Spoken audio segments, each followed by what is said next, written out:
You crack open a cold drink tonight without thinking twice about it. It fizzes. It's sweet or bitter or sharp. You swallow and your brain lights up in a very specific, very ancient way. But the real answer to why you feel that is far stranger than you'd expect. Because you didn't invent this feeling. You inherited it. Long before humans existed, before there were cities, before there was writing, before there was even fire, there were fruit trees. And on the forest floor beneath them, fruit was rotting. Rotting fruit ferments. Sugar turns into alcohol, slowly, quietly, without anyone doing anything at all. This is just yeast doing what yeast does. So what happens when a hungry primate finds a pile of fermented, overripe fruit on the ground? It eats it, and it feels something. A little lighter. A little warmer. A little braver. Biologist Robert Dudley calls this the drunken monkey hypothesis.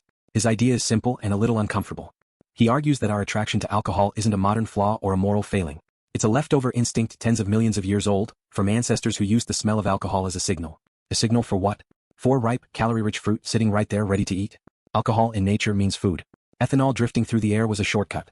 Follow the smell, find the sugar, find the calories, survive another day. So your attraction to that drink tonight isn't new. It's a signal your brain has been trained to chase since before your species existed. Now fast forward. Millions of years pass. Brains get bigger. Hands get better. Somewhere, a small band of early humans is doing what humans have always done, which is paying close attention to their environment. They notice something. Fruit left in a container. Grain left wet in a bowl. Honey left too long in water. All of it, under the right conditions, starts to change. It bubbles. It smells different. And when they try it, it makes them feel different too. Here's the part most people get wrong. You probably assume humans invented beer, then later figured out how to use grain for food. Archaeologist Patrick McGovern spent decades testing ancient pottery residue for exactly this question. And what he found flips the timeline most people assume. Some of the oldest fermented residues found in China date back roughly 9,000 years. Rice, honey, and fruit, all fermented together, sealed inside clay jars. That's before large-scale farming. Before permanent villages in some regions. Before what most textbooks call the beginning of civilization. Which raises an uncomfortable question. What if farming didn't happen so that humans could eat bread? What if farming happened so humans could keep making alcohol? This is the argument behind what's sometimes called the beer before bread hypothesis, an idea associated with biochemist Solomon Katz and botanist Jonathan Sauer. Their reasoning goes like this. Wild grains are difficult to eat. They're hard, low in nutrition on their own, and require serious processing just to become edible. That's a lot of effort for a plant food that isn't even that satisfying. But ferment those same grains and something changes. The plant breaks down. Nutrients become easier to absorb. And on top of that, you get the alcohol. The reward. So maybe early humans weren't chasing bread. Maybe they were chasing beer and bread was the byproduct they figured out along the way. Think about what that means. One of the most significant turning points in human history, the shift from wandering to settling down, from foraging to farming, may have been driven at least in part by the desire to keep the buzz going. Not survival. Not hunger. Feeling. And once humans had that feeling reliably, everything around it started to change. Beer and wine were often safer to drink than the local water, especially in growing settlements where waste and water supply weren't exactly separated. Fermentation kills off many of the pathogens that plain water carries. So alcohol wasn't just a pleasure.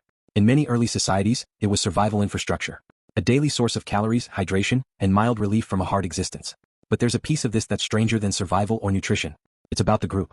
Anthropologists have long pointed out that alcohol lowers inhibition, softens social friction, and makes people more willing to sit close, laugh loudly, and trust one another at least for a while. For early human groups, that mattered enormously. Bigger groups meant more protection, more shared knowledge, more chances of survival. But bigger groups also meant more tension, more competition, more chances for conflict. Alcohol may have worked like social glue. A shared ritual that took the edge off group life, again and again, meal after meal, harvest after harvest. Which is why nearly every ancient culture that discovered fermentation didn't just quietly drink alone. They built ceremonies around it. The ancient Egyptians brewed beer daily, so routinely that it was sometimes given as partial payment to workers. Early Chinese communities used fermented rice and honey drinks in ritual offerings to ancestors. In parts of ancient Mesoamerica, fermented drinks made from corn or agave played a central role in religious and community gatherings. Different continents, different plants, different centuries. And yet the same instinct kept surfacing again and again, completely independently. That's not a coincidence. That's biology talking through culture. Here's the twist though. The same trait that helped humans bond, celebrate, and survive also came with a cost, one your body still carries today. Your liver processes alcohol using an enzyme that, evolutionarily speaking, is surprisingly recent in its more efficient form. Some researchers argue that certain versions of this enzyme became more common in populations with a longer history of fermented food and drink, essentially a biological adaptation to a substance our ancestors kept choosing to consume. In other words, some of us are walking around with slightly upgraded internal software for a drink our ancestors invented by accident, tens of thousands of years ago, watching fruit rot on the forest floor. So when you feel that pull toward a drink at the end of a long day, when you notice how a shared round of drinks makes a room feel warmer, a conversation flow easier, a group of strangers feel briefly like friends, you're not experiencing something new. You're experiencing something your ancestors quite literally shaped their lives around. Something that may have nudged them toward settling down. Something they built rituals, religions, and economies on top of. The chemistry hasn't changed. Sugar still becomes alcohol under the right conditions. Your brain still lights up the same ancient way it did in a primate chewing on fermented fruit millions of years ago. Tonight, you'll crack open a drink without thinking twice about it. But now you know, that feeling isn't casual.